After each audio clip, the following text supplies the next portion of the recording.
Have you ever seen those cave exploration videos and wondered to yourself what could possibly make someone want to do that? Well, if you have this fear of cave exploration, that is a sign of claustrophobia, the fear of tight spaces. It is something that is extremely common within humanity as a whole, as a fear of being trapped is almost universal. And that is what makes those cave exploration videos so crazy and hard to watch for most of our perspectives. And while that type of claustrophobia is created naturally by the cave systems being explored in those videos, other mediums try to create that same sense in their own work. One of horror's greatest archetypes comes from the fear of tight spaces, as it's a feeling that is almost universal within the human race as a whole. But first off, why are tight spaces so scary in the first place? Well, it comes to one single reason: the fear of being trapped and unable to escape. It's what makes being cornered so uncomfortable, as when there's a seeming lack of escape, our brains freak out. It's something that is so known to bother us so bad that they named two different phobias as being caused by the tight spaces: cleithrophobia, which is the fear of being trapped, and claustrophobia, the fear of being in a tight space. However, within horror films, usually those two fears are linked together before our very eyes. Horror uses these two fears to their advantage in many ways, and let's get into some of those ways. Firstly, there's the films that use tight spaces, with one of the best examples of course being the 2005 film The Descent, which follows a group of cave explorers as they explore a cave in the rural Appalachian Mountains of North Carolina, which while exploring they run into a group of cave dwellers that begin to pick them off one by one. The film plays off the fear of tight spaces incredibly by trapping us in this tight cave system and not letting us out whatsoever. There is quite literally nowhere for them to escape within this incredibly tight space, no direction that they can go. They are completely trapped and isolated and stuck within a tight space, and that's what causes the claustrophobia to turn to 11. While watching the film for the first time, I remember that I wondered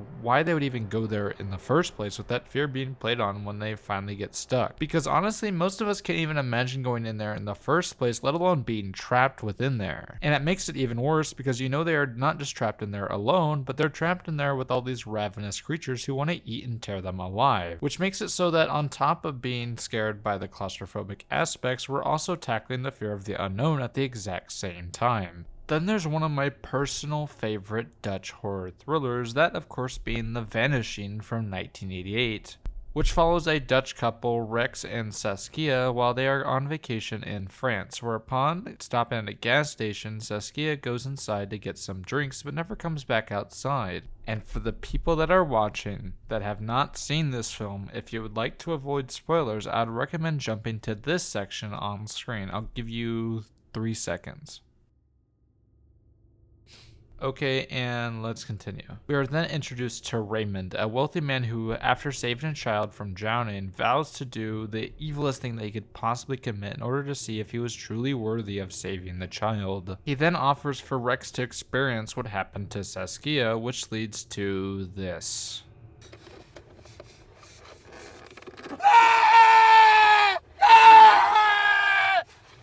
And that is how the film ends. That's what it leaves you with: a sudden rush of claustrophobia in what is otherwise a fairly tame film. This ending uses claustrophobia, however, perfectly, trapping that character that we had been following throughout the duration in the film in something that he truly cannot escape. There is no way out. He is going to die in this tiny wooden box a couple of feet below the surface. That is one of the most miserable and horrible ways to die. This is a horrible fate, and the claustrophobia of the crate itself he is stuck within accentuates it to an extreme degree, leading to what I think is one of the best portrayals of claustrophobia on film. And before going any further within the video, make sure that if you like this video to like and subscribe to the channel for weekly uploads, at least when I'm able to.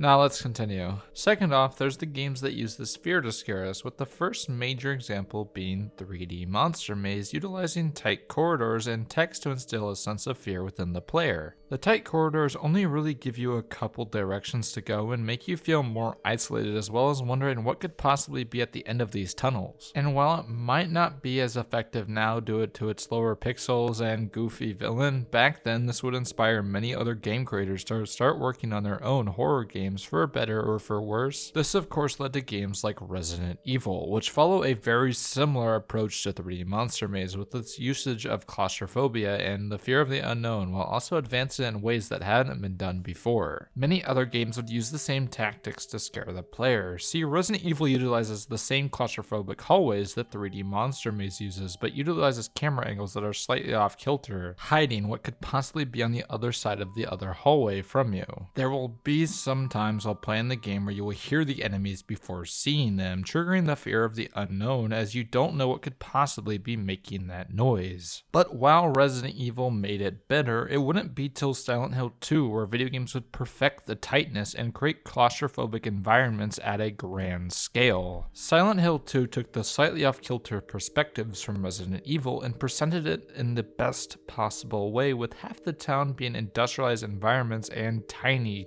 corridors. Even outside within the game feels claustrophobic due to the extreme fog everywhere you go. It just surrounds you on all sides, showing that you are completely stuck within this town. The environments themselves aid with the claustrophobic feelings, as the industrial noises as well as the corroded wall make it feel like the whole town could honestly just completely collapse on top of you. And just like in Resident Evil, they really play up the camera angles that are given, with the majority of the enemies within the game being hidden by the tilted camera angles, where once again you can usually hear them before you see them. And the way that their noises are crafted is so that they can almost blend in with the other noises going on within the background, building upon the fear of the unknown that the game has plenty of. And this fear isn't just limited to horror films and games. Heck, one of the most famous examples of typed spaces being used to scare people is through a short story. That of course being Junji Ito's Enigma of Alagar Fall, which follows two people, sorry if I butchered the names completely, Owaki and Yoshida, as a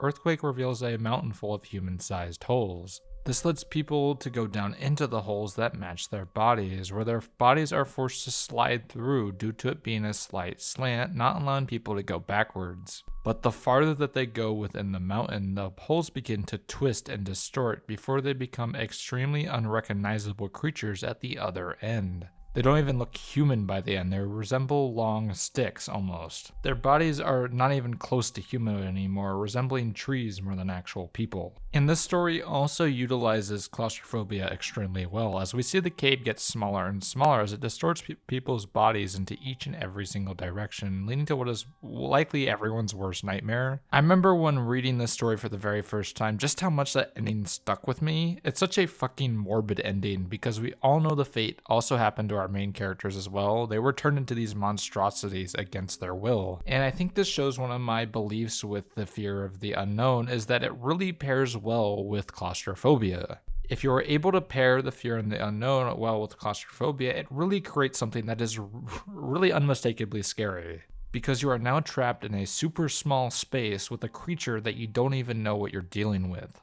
And that brings me to one of the most popular ones on the internet, which is definitely Ted the Caver, which uses all these images to show the cave they're exploring each and every day as they go deeper and deeper into the mystery cave. And the deeper that they go, they start to hear more and more noises within the dark and unexplored cave. In each post, they show more and more of the cave and just how much they have to crawl through in their photo, which, by the way, are my complete worst nightmare. I don't know how anyone would climb into a cave like that. And that's precisely what this creepypasta makes you think.